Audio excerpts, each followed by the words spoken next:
ಹೊಟ್ಟೆಯ ಕಿಚ್ಚಿಗೆ ಕಣ್ಣೀರು ಸುರಿಸು, ಒಟ್ಟಿಗೆ ಬಾಳುವ ನೆಲದಲ್ಲಿ ಹರಸು.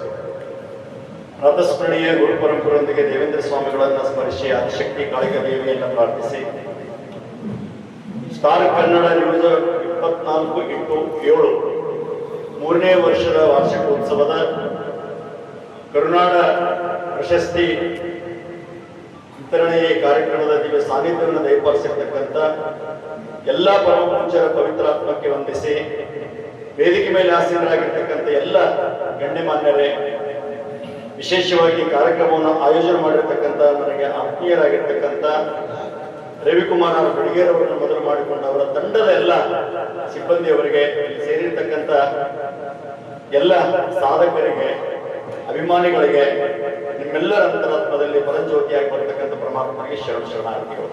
ರವಿಕುಮಾರ್ ಅವರು ತಪ್ಪು ತಿಳ್ಕೋಬಾರ್ದು.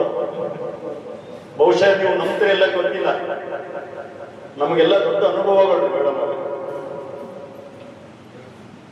ಪ್ರಶಸ್ತಿ ತಗೊಂಡವರು ನಿಮ್ಗೆ ಯಾರು ಬಂದ್ರಲ್ಲ ಗೊತ್ತಿದ್ದೇ ಮೊದಲು ಮಾತಾಡೋದು. ಆದ್ರೆ ನಿಮಗೆ ಪ್ರಶಸ್ತಿ ಕೊಡತಕ್ಕ ನಾವು ಗ್ಯಾರಂಟಿ ಅದು ಆಗ್ಯಾರ. ಈ ನನ್ನ ಜೀವನದ ಅನುಭವ ಹೇಳ್ತೀನಿ ಸರ್, ಯಾರು ನಂಬಲ್ಲ. 22 lakhs ಕಿಲೋಮೀಟರ್ ತಿರುಗಾಡ 18 ವರ್ಷದಲ್ಲಿ 8,000 ಕಾರ್ಯಕ್ರಮ ಅಟೆಂಡ್ ಮಾಡಿ. ಇದು ಸುಮ್ಮನೆ ನಿಮ್ಗೆ ನಾನು ಮುಗಿಸ್ಕೋಕಂತಿಲ್ಲ. ಅದಕ್ಕೆ ಬೇರೆ ಬೇರೆ ಒಂದು ಮಾತು ಹೇಳ್ತಾರೆ, ಎಷ್ಟು ಚಂದದ ಮಾತಂದ್ರ ಕಾರ್ಯಕ್ರಮದ ಸಾನ್ನಿಧ್ಯ ಅಂದ್ರೆ ಹೆಂಗ ಅಥವಾ ಅಧ್ಯಕ್ಷತೆ. ನನಗೆ ಈ ಕಾರ್ಯಕ್ರಮಕ್ಕೆ ಬಂದ ಮೇಲೆ ಒಂದು ಅರ್ಥ ಆಗಿದ್ದೇನಂದ್ರೆ, ರಾಜಕಾರಣಿಗಳು ಮಾತಾಡ್ತಾರ ಅನ್ನೋದು ಕೇಳಿದ್ದೆ, ರಾಜಕಾರಣಿಗಳ ಹೆಂಡತಿ ಮಾತಾಡೋದು ಇವತ್ತು ನೋಡಿ ಎಷ್ಟು ಚಂದ ಮಾತಾಡಿದ್ರು ಅವರು, ಎಷ್ಟು ಸುಂದರವಾಗಿ ಮಾತಾಡಿದ್ರು ಅವರಿಬ್ಬರು ಮೇಡಮ್. ಅವ್ರು ಮಾತಾಡಿದ ಅದಕ್ಕೆ ಮೇಡಮ್ ಅವ್ರಿಗೆ ಈಗ ಹೇಳಿದೆ, ನೀವು ಮಾತಾಡಿದ್ಮೇಲೆ ಮಾತಾಡೋದ ಅವಶ್ಯಕತೆ ಇರಲ್ಲ ಇಲ್ಲೆಲ್ಲ ನಿಮ್ಮ ನಿಜವಾಗಿ ಕೂಡ ಅವ್ರು ಗಂಡದವ್ರು ಏನೇನೋ ಮಾತಾಡ್ಕೊಂಡು ಹೋಗ್ತಾರೆ, ಆಶ್ವಾಸನೆ ಕೊಡ್ತಾರ, ಭರವಸೆ ಕೊಡೋದು, ಅವ್ರ ಸುದ್ದಿ ಅವ್ರಿಗೆ ಬಿಟ್ಕೊಡಿ. ನೀವೇನು ಈ ಸಾಧಕ ಪ್ರಶಸ್ತಿ ತೆಗೆದುಕೊಳ್ಳೋ ಮೂಲಕವಾಗಿ ಒಂದು ಸಮಾಜಕ್ಕೆ ಒಂದು ಒಳ್ಳೆ ಸಂದೇಶ ಕೊಡಕ್ಕೆ ಬಂದಿರಲ್ಲ, ಇದು ಬಹಳ ಇಂಪಾರ್ಟೆಂಟ್. ನನಗೆ ಬಹಳ ಖುಷಿ ಅನ್ನಿಸ್ತದೆ. ಸಾವಿರಾರು ಕಾರ್ಯಕ್ರಮಗಳು, ಪ್ರವಚನ, ಪುರಾಣ, ಅಧ್ಯಾತ್ಮ ಏನೋ ಮಾತಾಡ್ಕೊಂಡು ತಿರ್ಗಾಡ್ಕೊಂತಿರ್ತೀವಿ ನಾವು. ಬಟ್ ಅದೊಂದು ವಿಶೇಷವಾಗಿರ್ತಕ್ಕಂಥ ಕಾರ್ಯಕ್ರಮ.